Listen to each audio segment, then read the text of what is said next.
Senhor Presidente General, Dr. António Ramalhianes, Sra. Doutora Manuela Ramalhianes,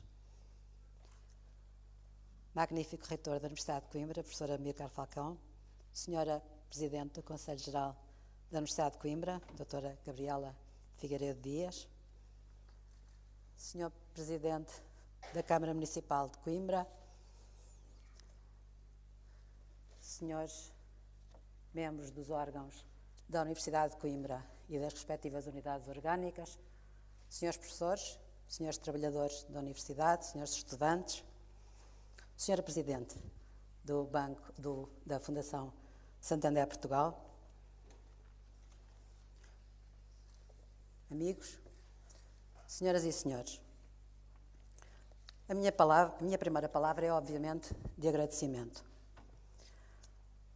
Agradecimento à Universidade e a todos os que aqui vieram.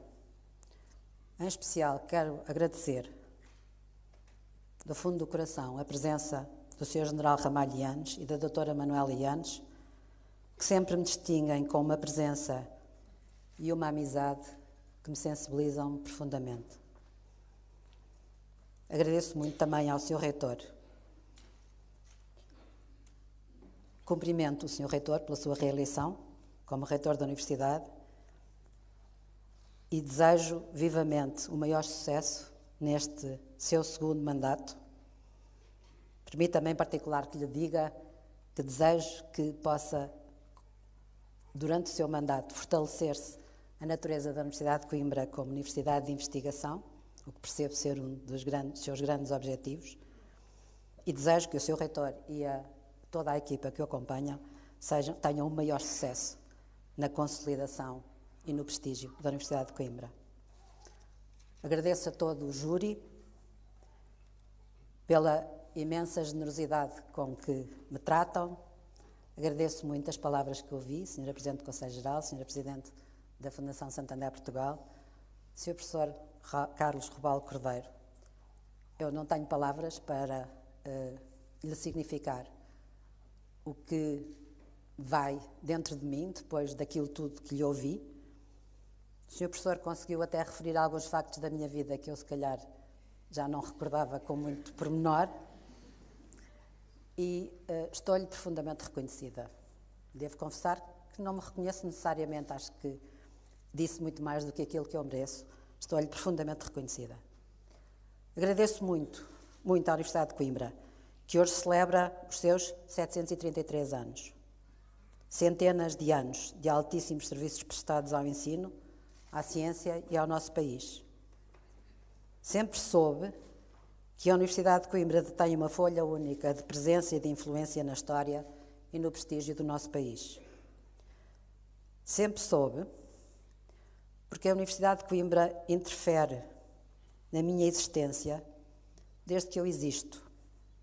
Na verdade, para mim, Coimbra e a sua universidade têm um significado privado e familiar que tornam esta distinção particularmente emotiva.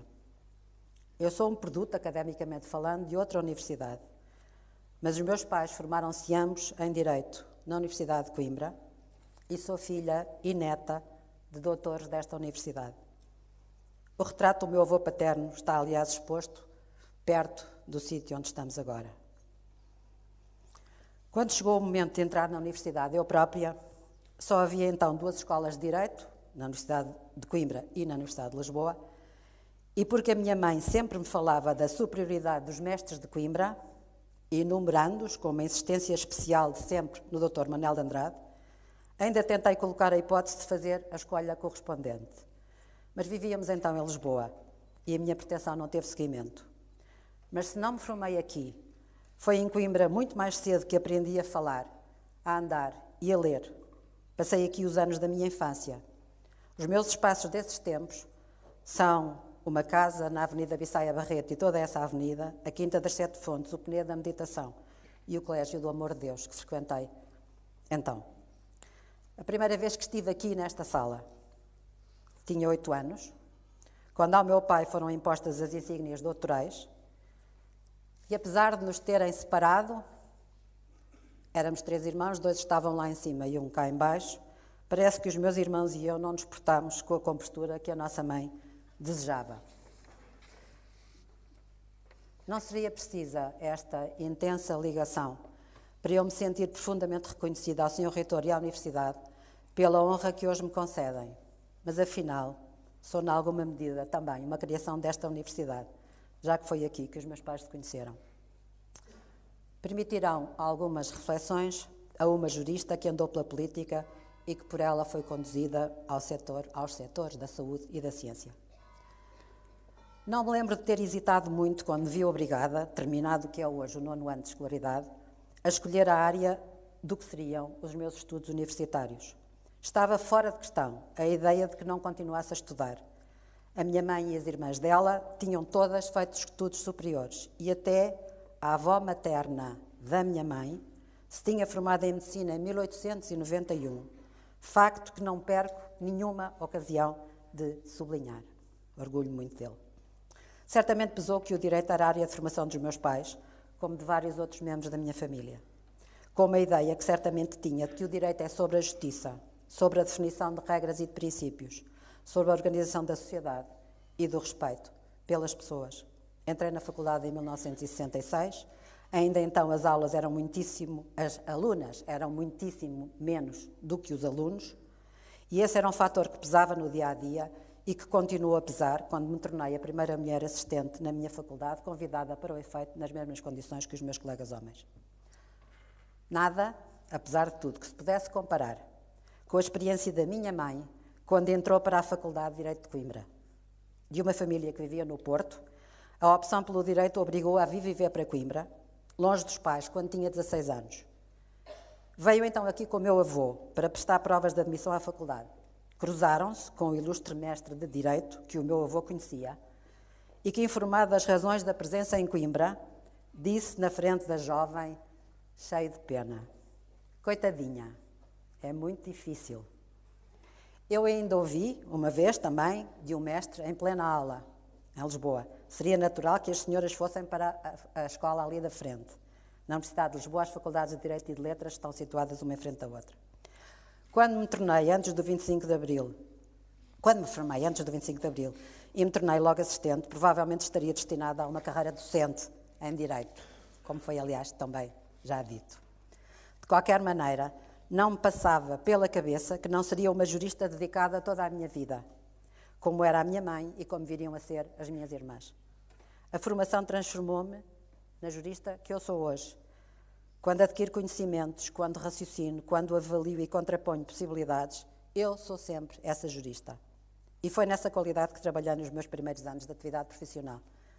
Foi assim na Faculdade de Direito, onde atravessei como assistente as vicissitudes do período revolucionário, e foi assim, já depois do 25 de Abril, na Comissão da Condição Feminina. Chamava-se assim, então, a hoje denominada Comissão para a Cidadania e Igualdade de Género, que tinha sido criada por Maria de Luz Pintacilco, que recordo com muita saudade, e que foi quem me nomeou para essa comissão.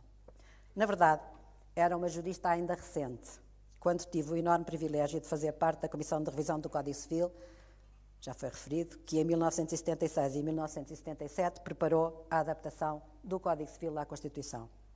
O Código Civil era até então a fonte mais importante de discriminações contra as mulheres, em particular contra as mulheres casadas. Tudo se conjugou para a excepcionalidade do que foi a minha mais apaixonante experiência como jurista. A adaptação era urgente, tinha sobretudo a ver com o princípio da igualdade de tratamento, que a Constituição tinha adotado sem nenhumas concessões.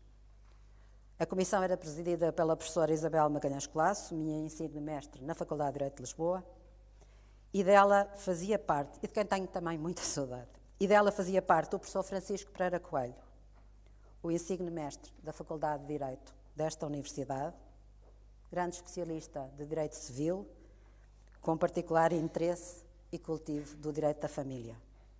A reforma de 76 e 77 tem a marca indelével do professor Pereira Coelho. Trabalhar num grupo em que todos eram sábios, menos eu, num projeto para mim apaixonante e decisivo, foi um exercício muito sólido e gratificante. É também sabido que há áreas do direito que são particularmente vulneráveis a circunstâncias políticas excepcionais. A reforma concluiu-se e, sobretudo, teve êxito porque o ambiente político, pouco depois do 25 de Abril, ainda era propício à ousadia e a mudanças substanciais. E foi preciso muito empenho de algumas pessoas-chave para que fosse a reforma intacta, aprovada, promulgada pelo então Presidente Ramalhianes e publicada. Houve riscos, sim, mas não vingaram. Os sábios da Comissão deixaram-me a mim, a mais nova de longe do conjunto, a defesa pública do que fora feito, o que fiz com a energia e a vontade de explicar e de catequizar. Por esse tempo, fazia eu um programa regular na RTP que se chamava É Sempre Bom Saber, sobre os direitos recém-adquiridos das mulheres. Foi a minha aprendizagem da exposição muito pública, quando a RTP era toda a televisão a que estávamos expostos. O direito e o estatuto das mulheres ocupavam assim o início da minha vida profissional. O estatuto das mulheres foi sempre e permanece um eixo central na minha existência, como o direito, em forma à minha visão da vida e da realidade. O 25 de Abril tinha, entretanto, mudado tudo e tornava necessária a imersão na política dos mais novos. Eu estava, uns escassos dias depois do 25 de Abril, entre os presentes numa tumultuosa reunião da SEDES, que eu fiz parte nessa fase. Era no princípio de maio de 1974, quando Francisco Sá Carneiro irrompeu no espaço, interrompeu a reunião, subiu, acho que a uma cadeira, e anunciou que estava prestes a constituir um novo partido. Envolvi-me num dos vários impulsos da minha vida em que o nosso Presidente da República, o professor Marcelo Rebelo de Sousa, meu colega de curso, foi determinante na escolha. Como foi, ele também, muitos episódios e vicissitudes depois, quando lhe sucedi no primeiro cargo político que desempenhei, em 1982, como Secretária de Estado da Presidência do Conselho de Ministros. E foi aí, na verdade, que a minha vida mudou mesmo. Eu ainda não sabia, não tinha compreendido, mas fui definitivamente raptada à universidade, pelo menos a uma carreira docente na universidade. Por outro lado, aquele cargo exigia uma boa formação jurídica, já que o titular assume um lugar central na emissão da legislação do Governo. De um dia para o outro, passei de discreta assistente universitária e funcionária pública ao exercício de um cargo político no centro da máquina governamental. Tinha 33 anos, nenhuma experiência de liderança, nenhuma proximidade com o poder, nem com quem o detinha, pouca noção de como o governo funcionava na prática, agora que me cabia controlar parte da máquina, preparar e participar nas reuniões do Conselho de Ministros e muitas vezes explicar as decisões governamentais. Mergulhei, então, de repente, numa vida muito diferente. E tive uma satisfação especial. Fui a primeira mulher, membro do governo, a ser tratada no feminino, assim nomeada pelo então Presidente Ramalhianes, sob proposta do Primeiro-Ministro Pinto Balsemão. E o tempo todo foi preciso lembrar, dentro e fora da presidência do Conselho de Ministros, que eu era uma secretária de Estado, que não podia ser tratada por secretária de Estado. Eram tempos bastante diferentes. Na altura, os governos duravam pouco. Um ano depois, o governo caíra e tornei-me secretária de Estado da Segurança Social. No governo chamado de Bloco Central, que tem fama bem mais negativa do que aquilo que merece, uma coligação, como é sabido, entre o Partido Socialista e o PSD, o meu partido. Tive então de me convencer que poderia trabalhar noutras áreas, quando a qualidade de jurista já não era essencial. Secretaria de Estado da Segurança Social foi de todos os cargos políticos que desempenhei o mais apaixonante, o lugar onde mais gostei de estar. A máquina da Segurança Social está em todo o país, em contacto com a realidade social, envolve fortemente a sociedade civil, exige uma proximidade intensa com as condições de vida dos nossos concidadãos. Na época em que fui responsável pela Segurança Social, estávamos em plena intervenção do Fundo Monetário Internacional. Era a segunda vez que isso acontecia. Passei a conhecer o país como nunca até aí e guardo uma aprendizagem memorável das capacidades e da dedicação de tantos atores e instituições com quem eu sei que podemos contar no nosso país. Depois fui Ministra da Saúde. De novo, a primeira a ser designada Ministra no feminino, de novo, por decisão do Presidente Ramalhianes, sob proposta então do Primeiro-Ministro Cavaco Silva. Isto já aconteceu há uma eternidade, foi entre 1985 e 1990. Marcou-me tanto que, tantos anos depois, ainda sou a ex-Ministra da Saúde. A saúde é um mundo muito diferente, exageradamente diferente, em minha opinião, do da Segurança Social. Também distribuído por todo o país, terá bebido de uma outra cultura, muito mais dependente do Estado e das suas instituições. O meu tempo no Ministério da Saúde foi difícil e duro. Eu acreditava e continuo a acreditar que as coisas podiam ser muito melhores se não hesitássemos tanto ou não receássemos tanto de fazer aquilo que sabemos que é preciso. Eu era Ministra da Saúde há muito pouco tempo, quando conheci Simone Weil, a grande política francesa que tinha experimentado na pele a enormidade da maldade humana quando esteve presa em Auschwitz. Para alguma surpresa minha, explicou-me que a saúde era uma área muito difícil e minada. Eu ainda estava no princípio. Devo-lhe uma especial ajuda na Fundação Champalimau, quando nos concedeu a honra de ser membro do respectivo Conselho de Curadores. Trouxe do Ministério da Saúde, depois comprovada ao longo dos anos, a noção da justeza do que tínhamos feito com a saúde materna e infantil. Tínhamos, antes disso, números assustadores na saúde das mães e das crianças. Mas fomos tornando um país civilizado e os nossos números atuais podem ser invocados sem vergonha em qualquer latitude. Tive um colaborador de exceção, o Dr. Albino Aroso. Não sei, muitas vezes, se as mulheres portuguesas sabem exatamente tudo aquilo que lhe devem. E porque estou em Coimbra, volto a referir aquilo que já foi referido. Coube-me a mim determinar, comandar a abertura do novo edifício dos hospitais da Universidade de Coimbra, hoje SCHUC, cuja implantação, aliás, introduziu mudanças drásticas na área geográfica da cidade, que tinha sido a cidade da minha infância. Depois voltei a participar largamente em processos legislativos, em duas permanências na Assembleia da República, onde o mundo da política é muito diferente daquele que conhecia, então, através do governo. Confesso que me foi difícil adaptar, porque vinha de confrontos muito agitados quando era membro do governo.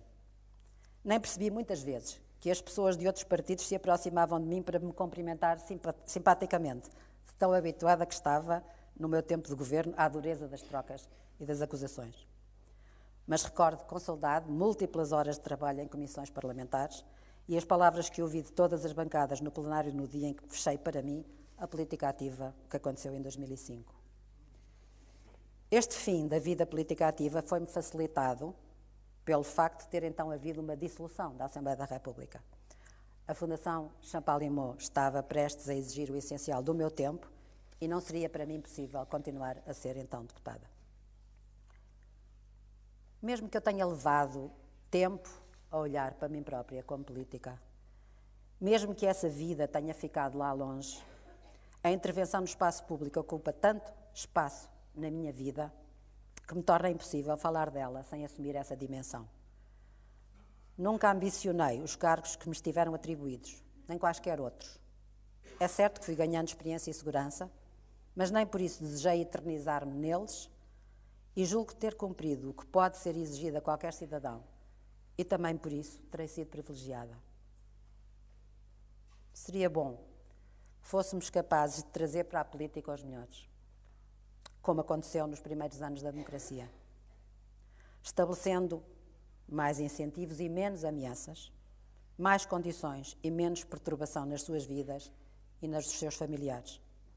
Seria bom que fosse possível que os melhores aceitassem interromper por algum tempo as suas atividades profissionais para servir a comunidade e seria bom que lhes fosse possível regressar pacificamente a uma vida dita normal. Eu sei que me foi difícil quando eu própria regressei à minha vida dita normal. No atual ambiente é difícil uma pessoa arriscar um ambiente de suspeita sobre si própria e também sobre a sua família. Eu não estou a tentar dizer com estas palavras que considero que os titulares de cargos políticos são vítimas da situação, porque é aos titulares de cargos políticos que cabe fazer leis, tomar decisões, modificar as regras quando isso é necessário. Será preciso, talvez, ser bastante impopular para tomar medidas e conseguir resultados. Eu não sei a receita certa. O que sei é dos perigos. O espaço vazio tende a ser ocupado. E não me habituo à ideia de que teremos de nos conformar a viver com os que estão para suportar o desprestígio e a desconfiança. Um dia tinha eu deixado o Ministério da Saúde há 10 anos, recebi uma chamada de António Champalimau. Prestes a escrever o seu testamento, perguntava se eu aceitaria que nele me designasse presidente de uma fundação dedicada à investigação na área da medicina. Tinha eu então prometido a mim própria que nunca mais trataria da saúde, exceto da minha e da dos meus familiares. Mas em segundos, durante aquele telefonema, esqueci a promessa e propus-me a embarcar de novo na área proibida. Depois de exprimir a honra e a aceitação, pedi instruções. Viriam, disse-me, se houvesse tempo. Não vieram as instruções, exceto com a abertura do testamento em maio de 2004. Tinha eu voltado, aliás, a ser deputada nessa altura. E o testamento revelaria tudo o que António Champalimau quis ele próprio determinar. A fundação teria o nome dos seus pais, dedicar-se a apoiar a investigação na área da medicina, disporia de cerca de 25% da sua herança e os seus traços principais seriam determinados por Daniel Proença de Carvalho e por mim própria, que lhe presidiria. Estou certa de que o meu amigo Daniel Proença de Carvalho, a quem também devo muito mais do que alguma vez serei capaz de agradecer, teve um papel mais importante do que o que ele próprio se quer reconhecer a si nesta escolha. Na verdade, ele era a única pessoa que conhecia bem o fundador e que me conhecia bem a mim própria. Voltei então à saúde, fechada de vez a política ativa e desta vez com um envelope muito especial e novo. Não era bem diretamente a saúde, era mais a ciência na área da saúde. Menos de 20 anos depois de o testamento de António Champalimau ter sido aberto, a sua fundação é uma realidade. Fisicamente ocupa uma área privilegiada da cidade de Lisboa, junto ao rio e ao mar, que evocam aventura e descoberta. Chama-se o respectivo campus, como já foi dito, Champalimau Center for the Unknown, uma forma de homenagear a ciência e de a assimilar justamente às ideias de aventura e de descoberta. Nesse campus trabalham hoje e investigam 1.100 colaboradores e entram para ser tratados 900 doentes por dia, sobretudo doentes de cancro. Já aconteceu sermos considerados o melhor laboratório do mundo fora dos Estados Unidos para acolher investigadores doutorados. Há 2 anos fomos classificados como a 4ª instituição não governamental no mundo a fazer investigação com relevância para a inteligência artificial em saúde. Em ambos os casos, nem sabíamos que esses rankings, respectivamente da The Scientist e da Nature, estavam a ser estabelecidos.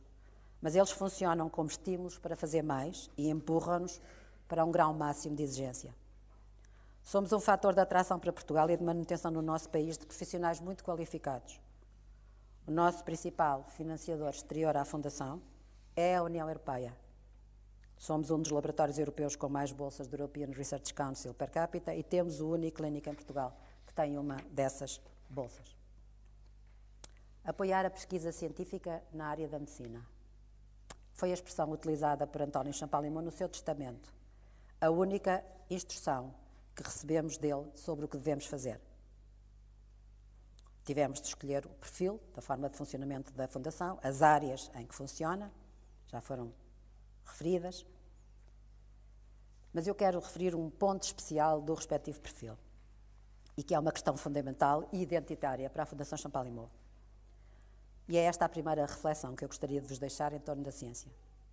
É do envolvimento conjunto necessário de profissionais de saúde e com eles de doenças e de cientistas e investigadores.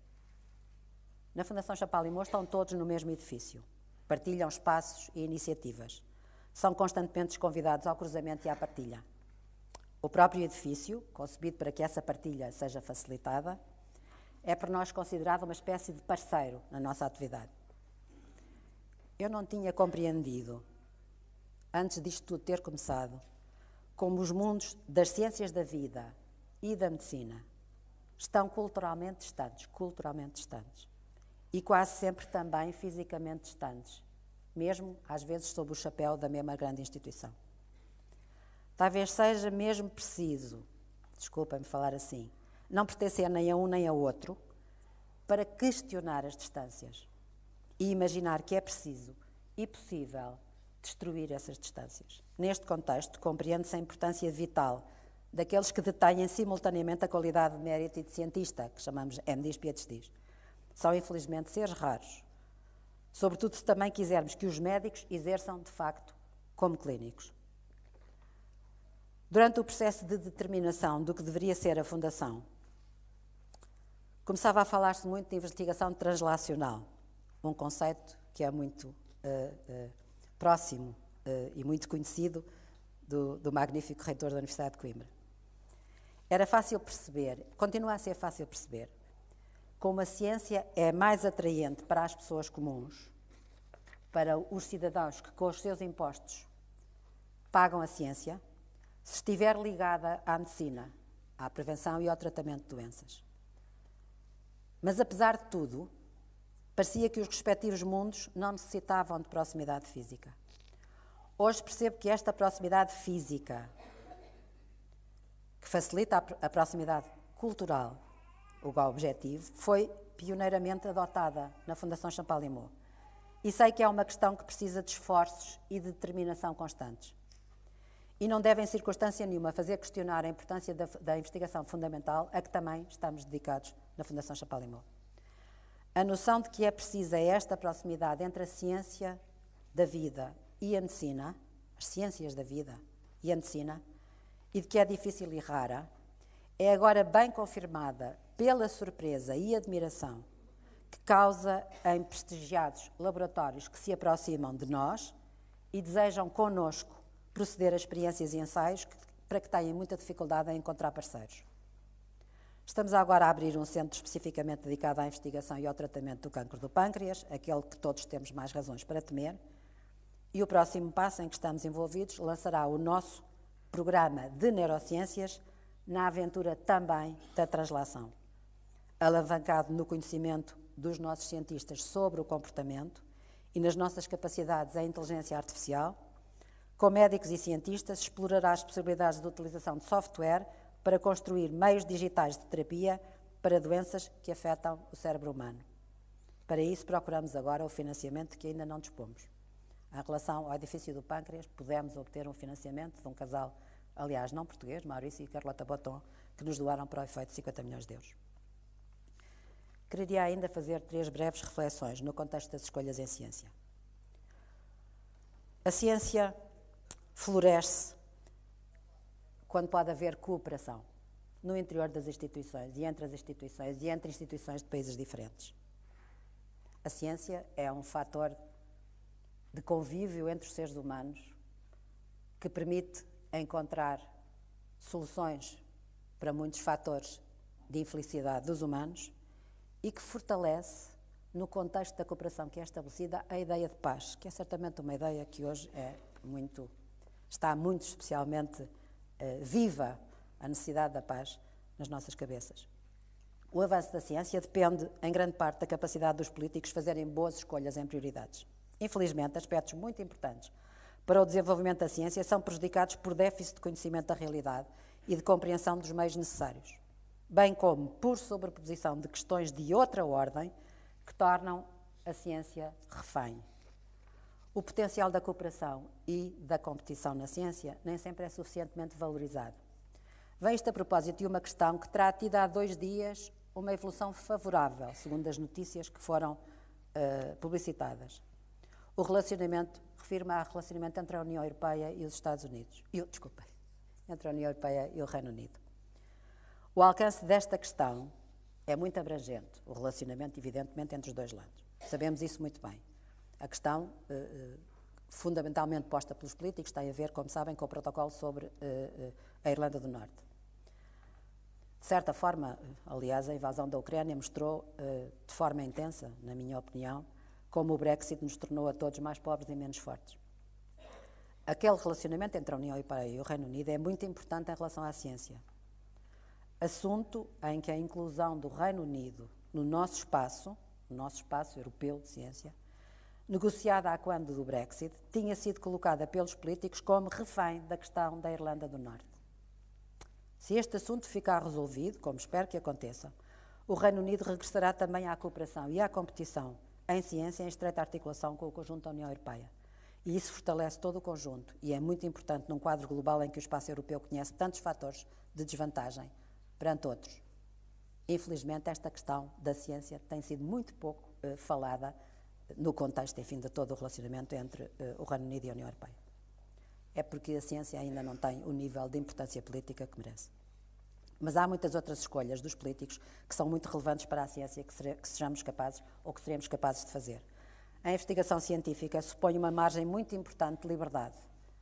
Os investigadores precisam de poder escolher o objeto da sua investigação, o conjunto dos seus colaboradores, os métodos do trabalho que realizam. E precisam que instituições como a nossa lhes coloquem à disposição os meios que são necessários para realizarem as suas ideias. Na Fundação Chapalimau, fazemos, a nível da administração, as escolhas políticas essenciais da Fundação.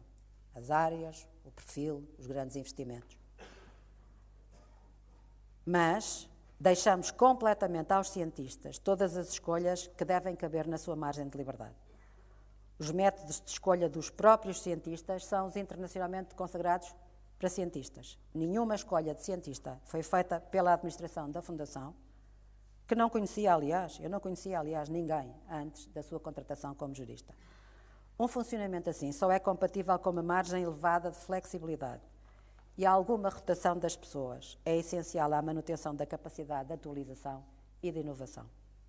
Finalmente, uma última reflexão. Referi já que as questões do Estatuto das Mulheres e da construção de uma sociedade igualitária são desde sempre, para mim, tanto quanto me conheço, uma linha fundamental de preocupação e de percepção da realidade. Sei que há um mundo de diferenças entre o momento em que eu nasci e os dias que agora correm. Orgulho-me de ter participado em mudanças e reconheço-me como beneficiária, eu própria, de uma geração privilegiada. Ocupei-me em tempos, na minha vida profissional, de questões de igualdade entre as mulheres e os homens. Era o nome de um comitê especializado do Conselho da Europa que eu tive a honra de presidir quando tinha cerca de 30 anos. Será assim natural também que, mergulhada no mundo da medicina e da ciência, olhe com particular intensidade para as questões da igualdade neste contexto. A questão não é só uma falha no exercício de direitos, nem, aliás, na área da ciência ou em qualquer outra área. A partilha efetiva e relevante é muito mais do que uma mera questão de igualdade de direitos. Com um título feliz em forma de questão, o título é assim: Porque falham as nações que falham às mulheres, uma revista muito conceituada analisa a propósito do Afeganistão o efeito civilizador da presença e da influência das mulheres. A ausência é fonte de pobreza, de atraso, de regimes não democráticos. O efeito da sua participação é assim muito maior do que a simples questão da igualdade de direitos. Normalmente, na área da ciência, as questões também são abordadas no contexto da participação das mulheres, ao nível profissional e ao nível da tomada de decisão. As profissões da saúde são hoje todas largamente femininas, mas também aqui, como nas universidades, estamos longe da igualdade se olhamos para o topo. Na ciência, questiona-se com frequência ainda o acesso das mulheres e, de novo, o acesso ao topo. No entanto, recentemente, as coisas estão a mudar. Um artigo na Nature, a semana passada, dizia que em algumas áreas as cientistas têm mais hipóteses, mais 3 a 15 vezes hipóteses do que os cientistas de serem eleitas para uma das mais prestigiosas sociedades científicas americanas. As coisas vão-se alterando. Mas eu gostaria de abordar as questões da presença das mulheres de outra perspectiva, como objeto de estudo e de tratamento. Como se sabe, tudo o que se destina a tratar doenças humanas passa por estudos e ensaios com pessoas. É o que acontece com todos os medicamentos e com todos os dispositivos médicos. Por outro lado, os cientistas utilizam modelos animais para compreenderem como nascem, se transformam ou morrem as células, ou como se formem ou morrem os seres vivos.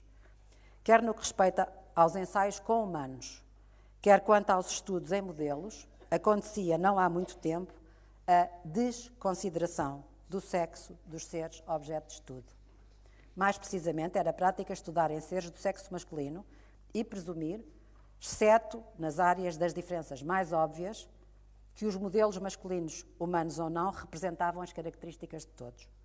Estas práticas generalizadas, resultantes apenas da ignorância, às vezes de fatores económicos, às vezes também de fatores relacionados com a comodidade do estudo, conduziu, no fim da linha, a que numerosos medicamentos tenham tido de ser tratados, retirados do mercado, por serem particularmente nocivos para as mulheres.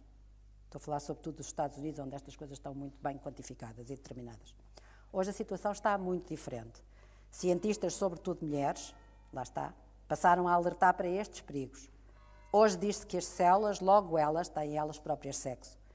E as grandes agências financiadoras das ciências da vida e os reguladores de produtos médicos, na Europa e nos Estados Unidos, passaram a exigir e a financiar a diferenciação por sexo nos estudos, nos objetos do estudo e nos dados respectivos que são colhidos.